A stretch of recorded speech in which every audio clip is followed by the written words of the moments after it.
চেনা জানা কাউকে টিউশন পড়ালে যা হয়। আন্টি তুমি আমার মায়াটারে কদ্দুর খানি একটু ফেরাই বেটা পড়ো। না আন্টি, আসলে আমি ভার্সিটি কইরা আইসা আসলে নিজের জন্যই টাইম পাই না।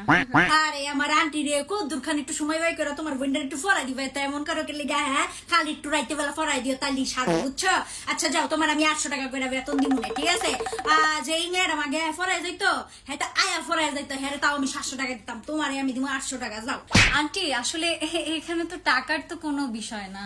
কি ফাজিল আর গর্দপ আপনার মাইয়া এটারে পড়াইবো কেন? আচ্ছা হইলো পড়া, তোর আন্টি সংসারে কাম কুম কইরা মাইয়াটা লইয়া বইতারে না ফরাইতে। আমরে অনেক দিন ধরে কইতাছে যে তোরে কইতে। এক কাম কর, তুই ফরা। ওইবে না ভাবি, ফরাই সমস্যা নাই, ফরা। আচ্ছা ঠিক আছে আন্টি, তাহলে পড়াবো না, সমস্যা নেই। আচ্ছা যাক ভালো। আম্মু এদিকে আসো। এই যে নাও ঘরের চাবিটা গোটা খুললা সুন্দর করে তোমার বইটা লয়ে আবা, ঠিক আছে? আর না আপুর কাছে দাও, আপুর কাছে পড়তে বসো, আজকে থেকে যাও। আচ্ছা ঠিক আছে। আন্টি আজকে থেকেই পড়াবো, কালকে থেকে পড়াই। আন্টি আজকে থেকেই মাস ধরমুনে, ঠিক আছে? তুমি পড়ো, আজকে থেকেই পড়ো। এই যে মা আনছি বই।